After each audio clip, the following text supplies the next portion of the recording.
Praise the Lord.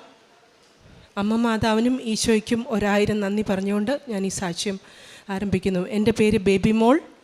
ഞാനൊരു കോളേജിൽ പ്രൊഫസറാണ്. എഞ്ചിനീയറിംഗ് കോളേജിൽ ചെന്നൈയിൽ നിന്ന് വരുന്നു. ഞങ്ങൾ താമസിക്കുന്നത് ചെന്നൈയിലാണ്. എൻ്റെ മോൾ ജോയാന.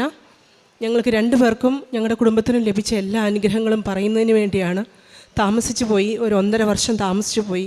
അതിന് മാതാവിനോടും ഈശോയോടും മാപ്പപേക്ഷിക്കുന്നു. ഞാൻ 2022 ജൂണിലാണ് ആദ്യമായിട്ട് ഇവിടെ. എൻ്റെ ചേച്ചി കൃപാസനത്തിലെ ഒരു സ്ഥിരം അഭയാർത്ഥിയാണ്. അപ്പോൾ ചേച്ചിയുടെ കൂട്ടത്തിലാണ് ആദ്യമായിട്ട് 2022 ജൂണിലാണ് ആദ്യമായിട്ട് ഇവിടെ വന്ന് ഉടമ്പടി എടുക്കുന്നത്. ഞാൻ കൃപാസനത്തെപ്പറ്റി ഒത്തിരിയേറെ കേട്ടിട്ടുണ്ട്. പക്ഷേ എങ്കിലും ഇതിൻ്റെ ഉടമ്പടിയുടെ പ്രത്യേകത എന്താണെന്നോ അതുകൊണ്ട് പ്രാർത്ഥിച്ചാൽ അതെങ്ങനെ പ്രാർത്ഥിക്കണം ഒന്നും എനിക്കറിയില്ലായിരുന്നു. അപ്പോൾ 2013 നിറയെ പേർക്ക് അറിയത്തില്ല, എൻ്റെ കൂട്ടത്തിലുള്ളവർക്ക് പോലും. 2013 ജനുവരിയിലാണ് എൻ്റെ ഭർത്താവ് എന്നോട് ചോദിക്കുന്നത്, നീ എന്നാ PhDക്ക് രജിസ്റ്റർ ചെയ്തെന്ന്. ഞാൻ പലപ്പോഴും കള്ളം പറയും, 2014 2015 പറയും. പക്ഷേ ഞാൻ PhDക്ക് രജിസ്റ്റർ ചെയ്തത് 2013 ജനുവരിയിൽ. 2012 എൻ്റെ MTech തീർത്തതിന് ശേഷം 2013 ജനുവരിയിൽ എൻ്റെ PhD രജിസ്റ്റർ ചെയ്തു. അങ്ങനെ അത് PhD രജിസ്റ്റർ ചെയ്തെന്ന് മാത്രമേ ഉള്ളൂ. പക്ഷേ അതങ്ങനെ പൊയ്ക്കൊണ്ടേയിരുന്നു. എൻ്റെ ജോലി തിരക്കിലും കുഞ്ഞുങ്ങളെ വളർത്താനുള്ള തിരക്കിലും എല്ലാം. പിന്നെ എൻ്റെ മടിയും ഉണ്ട്, മടിയുടെ കൂടുതലും കൂടെ ഉണ്ട്. എല്ലാം അങ്ങനെ പൊയ്ക്കൊണ്ടേയിരുന്നു. 2019 ഞാൻ 18 വർഷമായിട്ട് ജോലി ചെയ്ത എൻ്റെ കോളേജിൽ ഞാൻ 2001 മുതൽ 2019 വരെ ഒരേ കോളേജിൽ ലെക്ചറായിട്ട്, പിന്നീട് സീനിയർ ലെക്ചറായിട്ട് അങ്ങനെ ജോലി ചെയ്തുകൊണ്ടിരുന്നു.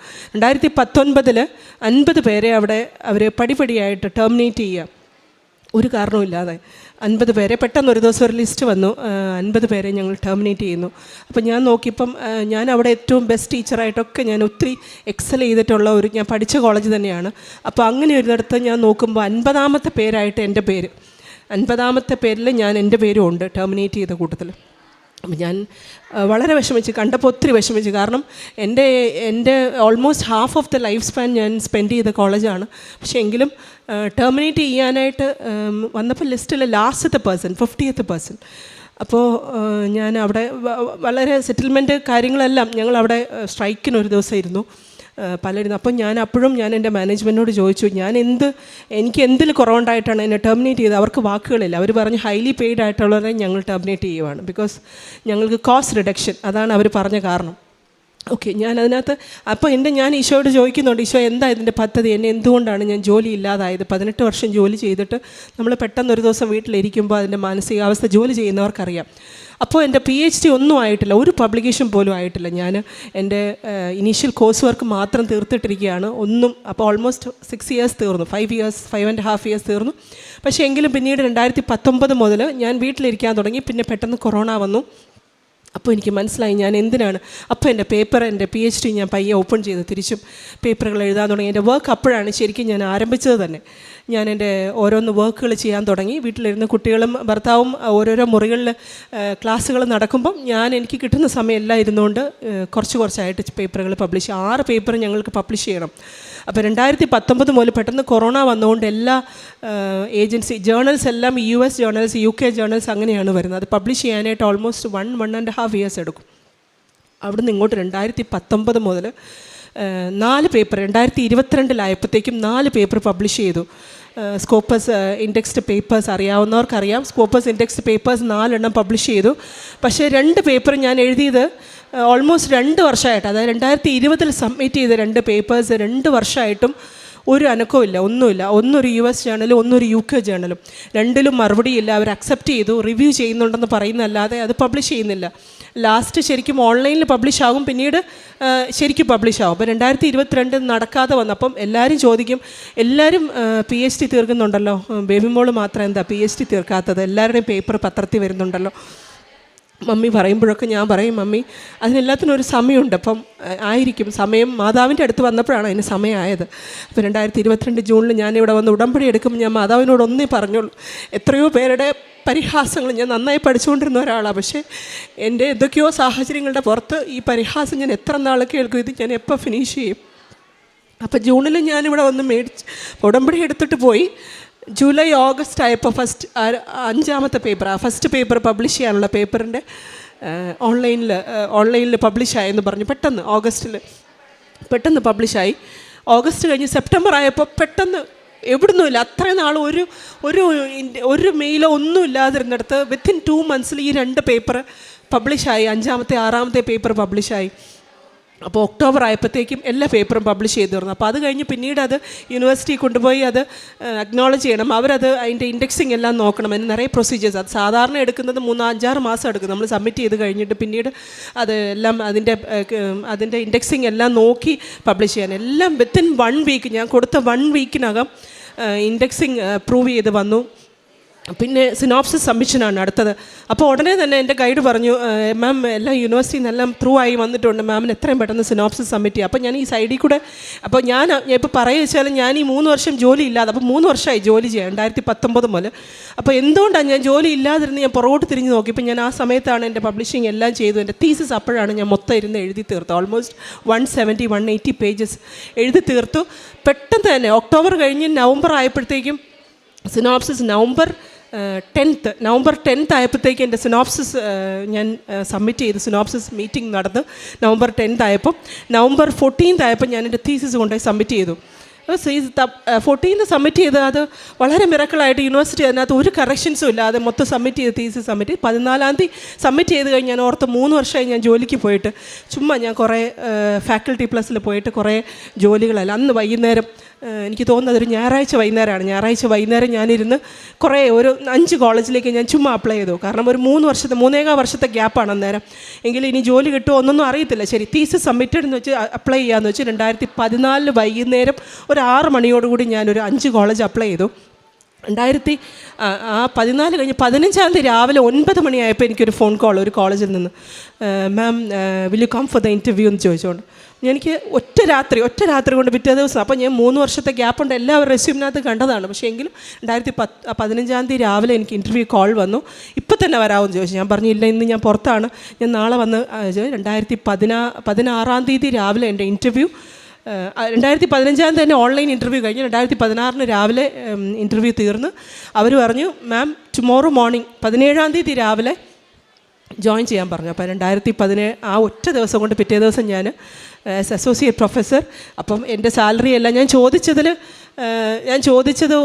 90,000 ആണ്. അവരെന്നോട് 85,000 ക്ലോസ് ചെയ്തു. 85,000 മാം തീർത്ത് കഴിയുമ്പോഴത്തേക്കും തീസിസ് വൈവ തീർന്ന് കഴിയുമ്പോൾ ഞങ്ങൾ ഈ പറഞ്ഞ സാലറി തരാമെന്ന് പറഞ്ഞു. അങ്ങനെ അപ്പം തന്നെ പിറ്റേ ദിവസം തന്നെ ജോയിൻ ചെയ്തു. 3.25 വർഷത്തിന് ശേഷം ഞാൻ പെട്ടെന്നൊരു ജോലി. അപ്പം എത്രയോ രൂപ പെട്ടെന്നാണ്. ഗ്യാപ്പ് എന്നുള്ള ആർക്കെങ്കിലും ഗ്യാപ്പ് ഉണ്ടെങ്കിൽ ആർക്കും ജോലിയൊന്നും അവർ കൊടുക്കത്തില്ല. പക്ഷേ എങ്കിലും അവിടെ മാതാവിൻ്റെ കൃപയോടുകൂടി അങ്ങനെ ജോയിൻ ചെയ്തു. അപ്പോൾ അതിനുശേഷം അപ്പം മാതാവിന് ഞാൻ ഇവിടുന്ന് പോകുമ്പം മുതൽ എൻ്റെ മാതാവിൻ്റെ കാശുരൂപവും എൻ്റെ രാവിലെയുള്ള പ്രാർത്ഥന 5 മണിക്ക് എഴുന്നേറ്റുള്ള പ്രാർത്ഥന മുടങ്ങാതെ 5:30 എന്നൊരു സമയമുണ്ടെന്നുണ്ടെങ്കിൽ മാതാവിൻ്റെ മുന്നിൽ മുട്ടുകുത്തിയിരിക്കും. അത് കറക്റ്റായിട്ട് അതുപോലെ തന്നെ ആ ഓയിൽ അപ്ലൈ ചെയ്യുന്നതാണെങ്കിലും കാശുരൂപ എൻ്റെ ബാഗിനകത്തുനിന്ന് ഞാൻ എടുക്കത്തേയില്ല. ഇപ്പോൾ ഇൻ്റർവ്യൂ ഒക്കെ പോകുമ്പോഴും എൻ്റെ കയ്യിൽ ഇങ്ങനെ ഉണ്ടാവും, എൻ്റെ ഇവിടെ ഇങ്ങനെ ചെസ്റ്റിൽ ഇങ്ങനെ ഇടും. ആ കാശുരൂപ ഇങ്ങനെ വെച്ചുകൊണ്ടാണ് ആ ഇൻ്റർവ്യൂ ഞാൻ 2 തരം അറ്റൻഡ് ചെയ്തതും. അങ്ങനെ അത് തീർന്ന് PhD സബ്മിറ്റ് ചെയ്തു. 2023 ഏപ്രിൽ 12ാം തീയതി, സാധാരണ 1 വർഷമാവും സിനോപ്സിസ് തീസിസ് സബ്മിറ്റ് ചെയ്ത് കഴിഞ്ഞ് വരാം. വിത്തിൻ 4 months കൊണ്ട് 2023 ഏപ്രിൽ 12ാം തീയതി എൻ്റെ വൈവയും തീർന്ന് ഡോക്ടറേറ്റും കിട്ടി. അപ്പോൾ അന്ന് മുതൽ ഇത് പെൻഡിങ് ആയിട്ട് കിടക്കുകയാണ് മാതാവിൻ്റെ അടുത്ത് വരണം എന്നുള്ളത്. അതിനുശേഷം വലിയൊരു ആഗ്രഹമായിരുന്നു, PhD ഇത്രയും ഡിലേ ചെയ്തല്ലോ, ഇനി എൻ്റെ PDF അപ്ലൈ ചെയ്യാൻ എന്നാ ചെയ്യുന്നത്, പോസ്റ്റ് ഡോക്ടറേറ്റ് ഫെലോഷിപ്പ് എന്ന് പറയാം, അത് അപ്ലൈ ചെയ്യുന്നത് എങ്ങനെയാണ്. ഞാൻ അന്നേരം മുതൽ ഇപ്പോൾ എൻ്റെ ഭർത്താവ് പറഞ്ഞു ഇപ്പോഴല്ലേ തീർത്ത്, കുറച്ച് റിലാക്സ് ചെയ്യുക, അത് കഴിഞ്ഞിട്ട് ചെയ്യാമെന്ന് പറഞ്ഞു. പക്ഷേ എങ്കിലും ഞാൻ അദ്ദേഹം അറിയാതെ തന്നെ ഓരോരോ യൂണിവേഴ്സിറ്റിയിലേക്ക് അപ്ലൈ ചെയ്തുകൊണ്ടേയിരുന്നു. അങ്ങനെ കഴിഞ്ഞ 2023 ജൂൺ ആയപ്പോഴത്തേക്കും യൂണിവേഴ്സിറ്റി ഓഫ് സൗത്ത് ഫ്ലോറിഡയിൽ നിന്ന് എനിക്ക് ഒരു ഗൈഡ് റിപ്ലൈ ചെയ്തു, PDF-ന് ഞാൻ ഗൈഡ് ചെയ്യാമെന്ന് പറഞ്ഞ്. അങ്ങനെ ഞാനിപ്പോൾ എൻ്റെ PDF യൂണിവേഴ്സിറ്റി ഓഫ് സൗത്ത് ഫ്ലോറിഡയിൽ നിന്ന് ഹൈബ്രിഡ് മോഡൽ ചെയ്തുകൊണ്ടിരിക്കുകയാണ്. പിന്നെ അത് ആദ്യത്തെ സാക്ഷ്യം. 2ാമത്തെ സാക്ഷ്യം എൻ്റെ മോളുടേതാണ്. ജോവാന, എൻ്റെ പേര് ജോവാനയാണ്. ഞാനിപ്പോൾ എൻജിനീയറിംഗ് ഫസ്റ്റ് ഇയറിൽ പഠിക്കുകയാണ്. ആദ്യമായിട്ട് ഞാൻ മാതാവിനോട് കൂടുതൽ അടുക്കുന്നത് ഈ JEE ബോർഡ് എക്സാമിൻ്റെ ആ ഒരു സമയമാണ്. അപ്പം ഡിസംബർ 2023 അന്നേരമാണ് ആദ്യമായിട്ട് എൻട്രൻസ് എക്സാമിൻ്റെ ഓരോരോ എക്സാമുകൾ വരുമല്ലോ. സോ അതിനകത്ത് ആദ്യമായിട്ട് അന്നേരമാണ് അമൃതയുടെ ഒരു എക്സാം ഉണ്ടായിരുന്നു. അപ്പം ഞാൻ സ്കൂളിൽ നിന്ന് ഡയറക്റ്റായിട്ട് പോകുന്ന പോലെയായിരുന്നു. അപ്പം അമ്മ പറഞ്ഞു നീ ജസ്റ്റ് പോയി എഴുതിയിട്ട് വാ. അപ്പം ഞാൻ പോയി. അമ്മ കൊന്തയിൽ മറ്റേ അമ്മയുടെ കാശുരൂപം കൊളുത്തിയിട്ടുണ്ടായിരുന്നു. അപ്പം ഞാൻ പോയി എക്സാം എഴുതി. എക്സാം കുഴപ്പമില്ലായിരുന്നു, പക്ഷേ വലിയ പ്രതീക്ഷയൊന്നും ഇല്ലായിരുന്നു. അതെഴുതി. പിന്നെ JEE ഉണ്ടായിരുന്നു ജാനുവരിയിൽ. അന്നേരം അമ്മ പറഞ്ഞു, നീ നേരത്തെ എക്സാമിനെക്കാട്ടിലും കുറച്ചും കൂടി വിശ്വാസമായിട്ട് അമ്മേനെ വിശ്വസിച്ച് നീ പോയി ആ എക്സാം എഴുതുക. അപ്പം ഞാൻ നമ്മളെ കൊന്തയിൽ കാശുരൂപവും പിന്നെ നമ്മളെ തൈലവും പുരട്ടിയിട്ട് നമ്മളെ മറ്റേ തേനും കഴിച്ചിട്ട് ഞാൻ പോയി. അതായത് MCQ ഓപ്ഷനിൽ ഓരോ MCQ ഓപ്ഷനും നമ്മൾ മാതാവിനെ ഓർത്തിട്ട് കൃപാസന മാതാവിനെ മനസ്സിൽ വെച്ചിട്ട് ഞാൻ പ്രാർത്ഥിച്ച് ഞാൻ ആ എക്സാം എഴുതി. എനിക്കതിൽ 86% കിട്ടിയത്. ഞാൻ ഒരിക്കലും പ്രതീക്ഷിച്ചില്ല. ഞാൻ നീറ്റിന് വേണ്ടി പഠിച്ചതാണ്, പക്ഷേ 86% JEEയിൽ കിട്ടി. ഞാൻ ഒരിക്കലും പ്രതീക്ഷിക്കാത്തൊരു മാർക്ക് എന്നത്. പിന്നെ കുറേ എക്സാം എഴുതി. JEEയുടെ സെക്കൻഡ് ഫേസും എഴുതി. പിന്നെ SRMൻ്റെയും ബാക്കി കുറേ എക്സാമും. പിന്നെ ചെന്നൈയിൽ വലിയൊരു കോളേജാണ് SSN എന്ന് പറഞ്ഞത്, SNU ശിവനാടാർ യൂണിവേഴ്സിറ്റി എന്ന് പറയും. അതിൻ്റെ എക്സാം എഴുതി. അതും മാതാവിനോട് പ്രാർത്ഥിച്ചിട്ട് എഴുതി. പക്ഷേ എനിക്കൊരു പ്രതീക്ഷ ഉണ്ടെന്ന് ചോദിച്ചാൽ ഉണ്ട്, പക്ഷേ ഒന്നിനും കിട്ടുന്നില്ലായിരുന്നു. പക്ഷേ അന്നേരം ബൈബിൾ തുറന്ന് നോക്കുമ്പോൾ നീ ഇനിയും ഹാർഡ് വർക്ക് ചെയ്യും, നിനക്ക് കിട്ടും എന്നാണ് എനിക്ക് ഓരോ വചനവും കിട്ടുന്നത്. അങ്ങനത്തെ ഒരു വചനമാണ് എനിക്ക് കിട്ടുന്നത്. അത് കഴിഞ്ഞിട്ട് ഞാൻ പ്രാർത്ഥിച്ചു, പോയി ആ എക്സാം എഴുതി. അതിനും ഒരു പ്രതീക്ഷയില്ലായിരുന്നു. നന്നായിട്ടാണ് പഠിച്ചിട്ടാണ് എഴുതിയത്, പക്ഷേ മാതാവിൻ്റെ കാശുരൂപം വെച്ചുകൊണ്ടാണ് ഓരോ ഓപ്ഷനും ഞാൻ ക്ലിക്ക് ചെയ്തത്. പക്ഷേ അതിൽ അത്ഭുതമായിട്ട് എനിക്ക് അതിൽ പാസ്സായി ഞാൻ ആ എക്സാമിൽ. പിന്നെ അടുത്തത് ഇൻ്റർവ്യൂ ആണ്. ഇൻ്റർവ്യൂവിൽ വെറും 1% ആണ്. എക്സാം എഴുതി ആ 1% മാത്രമേ ഇൻ്റർവ്യൂ കിട്ടിയുള്ളൂ. പക്ഷേ ആ ഇൻ്റർവ്യൂവിലും ഞാൻ പാസ്സായി, നല്ലോണം ചെയ്തു. പക്ഷേ മൂന്നാമതൊരു സ്റ്റേജ് ഉണ്ട്, അതായത് 12th മാർക്ക് നോക്കുന്നതാണ് മൂന്നാമത്തെ സ്റ്റേജ്. പക്ഷേ ആ സ്റ്റേജിൽ എനിക്ക് 86 ഉണ്ടായിരുന്നുള്ളൂ 12th. അപ്പം അവിടെ ഒരു പ്രശ്നം ഉണ്ടായതുകൊണ്ട് ഞാൻ ജൂൺ 10 2024 ജൂൺ 10 ഇങ്ങോട്ട് വന്നു. എനിക്ക് ഭയങ്കര വിഷമമായിരുന്നു, കാരണം ഒരു കോളേജും കിട്ടുന്നില്ല. നമുക്ക് ഒരു വർഷം റിപ്പീറ്റ് ചെയ്യണമെന്ന് എല്ലാം ആലോചിച്ചുകൊണ്ടിരിക്കുകയായിരുന്നു. അപ്പം ഇവിടെ വന്ന് മാതാവിനോട് രാവിലെ ഒരു ഉച്ച നേരമായപ്പോഴാണ് വന്നത്. ഉച്ച തൊട്ട് വൈകുന്നേരം ഉണ്ടായിരുന്നു. അതുവരെ പൊട്ടിക്കരഞ്ഞ് ഞാൻ പ്രാർത്ഥിച്ചു, എന്നാ മാതാവേ, എല്ലാവർക്കും ഒരു കോളേജ് കിട്ടുന്നു, എനിക്ക് മാത്രം ഒന്നും കിട്ടുന്നില്ലല്ലോ മാതാവേ എന്ന് ഓർത്തിട്ട്. അന്ന് വൈകുന്നേരമാണ് ഈ SNUയുടെ ഇൻ്റർവ്യൂ കഴിഞ്ഞിട്ടുള്ള ആ 12th മാർക്ക് സ്റ്റേജിൻ്റെ റിസൾട്ട് വന്നത്. അപ്പോൾ കിട്ടിയില്ല എന്നറിഞ്ഞ് കാറിൽ ഫുൾ പൊട്ടിത്തെറിച്ച് ഞാൻ കരഞ്ഞു. പിന്നെ ഞാൻ വീട്ടിൽ പോയി കരഞ്ഞു. അമ്മയോട് ഞാൻ കരഞ്ഞു, അമ്മ എനിക്കൊന്നും കിട്ടത്തില്ല എന്നാണ് തോന്നുന്നതെന്ന് പറഞ്ഞ്.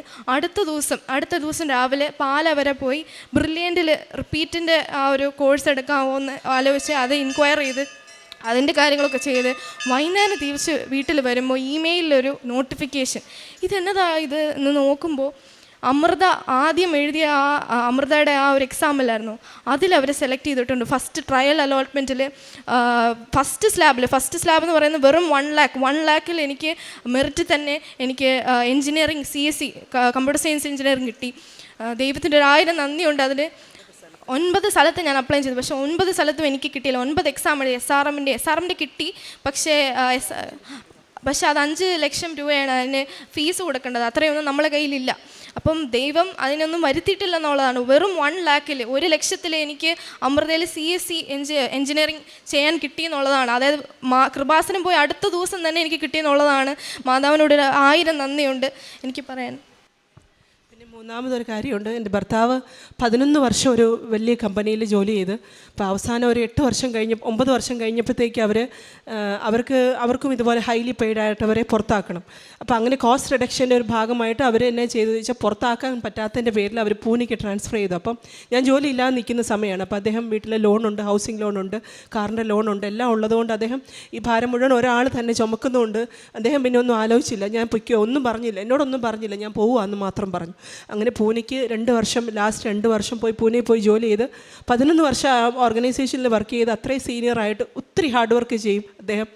രാവിലെയും പകലൊക്കെ നൈറ്റൊക്കെ ചിലപ്പോൾ ഫുള്ളിരുന്ന് ജോലി ചെയ്യും. അങ്ങനെ ചെയ്തു കൊടുത്തിട്ട് പോലും 11 വർഷത്തിന് ശേഷം 2023 മെയ് ആയപ്പോൾ എനിക്ക് പെട്ടെന്ന് ഞാൻ കോളേജിൽ നിൽക്കുമ്പോൾ എനിക്ക് വിളിച്ചിട്ട് പറഞ്ഞ്, അപ്പോൾ പറയും ജോലി എപ്പം വേണമെങ്കിലും പോകാം, നീ റെഡി ആയിട്ടിരുന്നോളാൻ പറയും, കാര്യങ്ങളെല്ലാം നോക്കണം. ഞാൻ പറഞ്ഞു കുഴപ്പമില്ല, മാതാവ് ഉണ്ടല്ലോ, ധൈര്യമായിട്ട് നിങ്ങളിരിക്കും, ഒന്നും ആകത്തില്ല. എനിക്ക് നല്ല ധൈര്യമാണ്, കാരണം മാതാവ് ഈശോയും എൻ്റെ കൂടെ ഉള്ളപ്പോൾ ഒന്നും സംഭവിക്കത്തില്ല എന്നുള്ളൊരു ധൈര്യം. അപ്പം അദ്ദേഹത്തിൻ്റെ ഇമോഷണൽ വീക്ക്നെസ്സിൽ ഞാൻ ഓരോ പ്രാവശ്യം പറയും, ധൈര്യമായിട്ടിരിക്കും, നമുക്ക് നോക്കാം, എനിക്ക് ജോലി ഉണ്ടല്ലോ ഇപ്പോൾ തൽക്കാലം, അതുകൊണ്ട് ധൈര്യമായിട്ട് എന്ത് വന്നാലും നോക്കാം. പിന്നെ നമ്മുടെ ഈ സ്വർണ്ണമൊക്കെ ഉണ്ടല്ലോ, എന്തെങ്കിലും ഒരു ആവശ്യം വന്നാൽ അപ്പോൾ കൊണ്ട് പണയം വെക്കാനോ അതിനൊക്കെ അല്ലേ തന്നിരിക്കുന്നതെന്ന് പറഞ്ഞ് ഞാൻ അങ്ങനെ ആശ്വസിപ്പിക്കും. അങ്ങനെ മെയ് 10 ആയപ്പം അദ്ദേഹം അവിടുന്ന് ജോലി അദ്ദേഹം ജൂലൈയിൽ റെസിഗ്നേഷൻ കൊടുക്കാനെടുത്ത് മെയ് ആയപ്പോൾ അവർ തന്നെ ടെർമിനേറ്റ് ചെയ്തു. അപ്പോൾ ടെർമിനേറ്റ് ചെയ്ത് കഴിഞ്ഞ് ഭയങ്കര വിഷമമായിരുന്നു. അദ്ദേഹം പിന്നെ ഒരു 3 മാസം അവർക്ക് ജോലി ചെയ്ത് കൊടുക്കണം.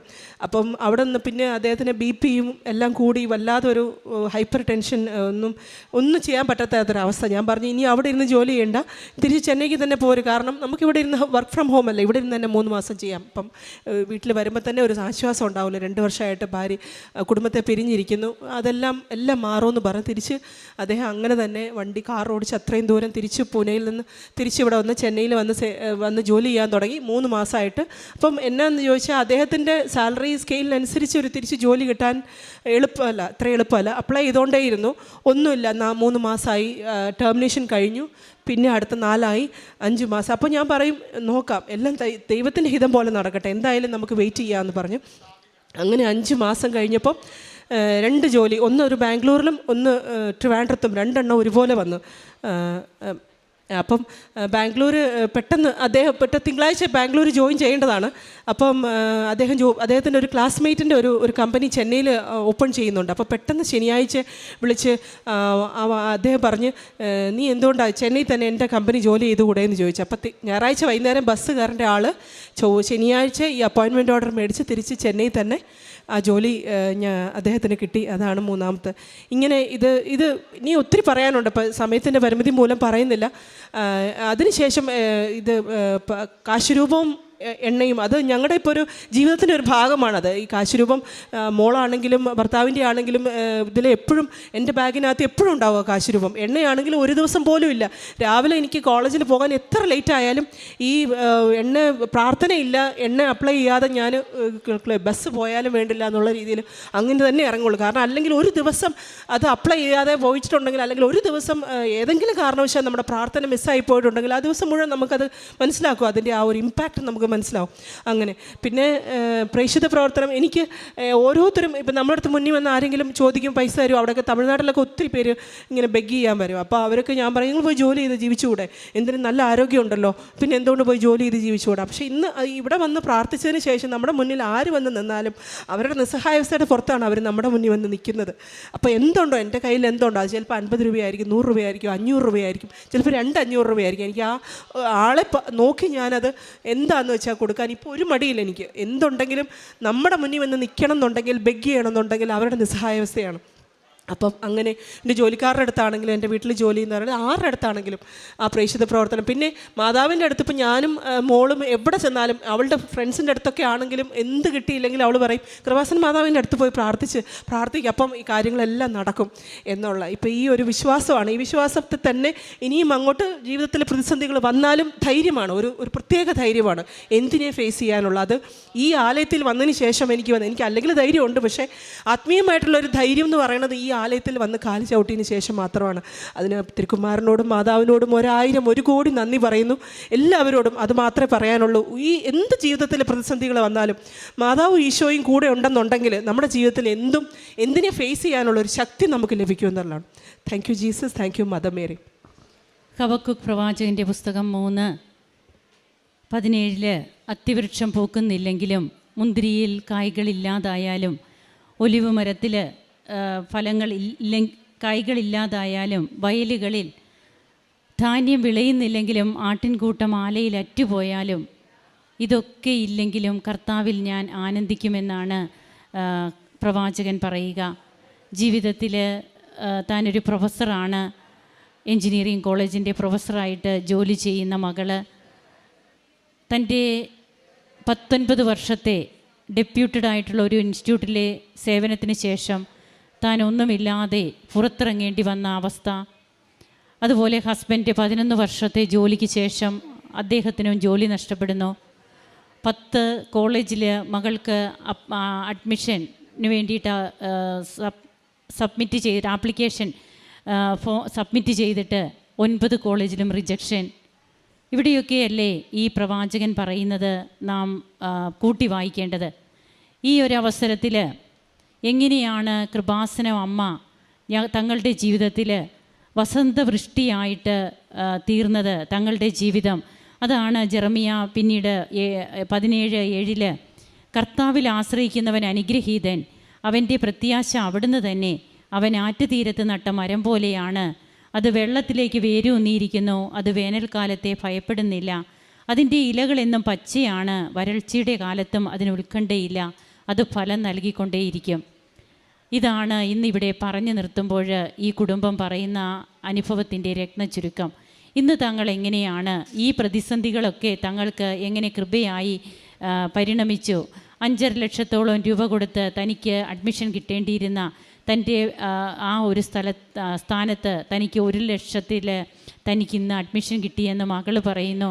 അമ്മയും മകളും തങ്ങളുടെ ജീവിതത്തിൽ ഇന്ന് ഈശോയ്ക്കും പരിശുദ്ധ അമ്മയ്ക്കും സാക്ഷികളായി എവിടെ പോയാലും ആർക്ക് എന്ത് നടന്നില്ല അല്ലെങ്കിൽ പ്രതിസന്ധികളാണെന്ന് പറയുമ്പോഴും ഞങ്ങൾ പറഞ്ഞു കൊടുക്കും, കൃപാസനത്തിലേക്ക് പോ, അവിടെ ഒരു അമ്മയുണ്ട്. ഇത് തന്നെയാണ് ഏറ്റവും വലിയ പ്രേക്ഷിത പ്രവർത്തനം. നമ്മുടെ അനുഭവങ്ങൾ നാം മറച്ചു വയ്ക്കുകയല്ല, മൂടി വയ്ക്കുകയല്ല. എന്നാൽ നമുക്ക് ഇങ്ങനെയൊക്കെ ഒരു സാഹചര്യങ്ങൾ ഉണ്ടായിരുന്നു. അതുപോലെ തൻ്റെ PhD 2012 തൊട്ട് തുടങ്ങിയതാണ്. എന്നാൽ അതിനൊന്നും ഒരു തീരുമാനവും വന്നില്ല. പക്ഷേ തനിക്ക് വേണ്ടിയിട്ട് തൻ്റെ ജോലി നഷ്ടപ്പെടുത്തിയതൊക്കെ ഇന്ന് കൃപയായിട്ടാണ് ഈ ബേബി മോള് ഇവിടെ പങ്കുവയ്ക്കുക. അതുമൂലം തനിക്ക് തൻ്റെ തീസിസ്, സിനോപ്സിസ് എല്ലാം സബ്മിറ്റ് ചെയ്യാൻ കഴിഞ്ഞു. ഇന്നിപ്പോൾ PhD അത് തുടരുന്നു.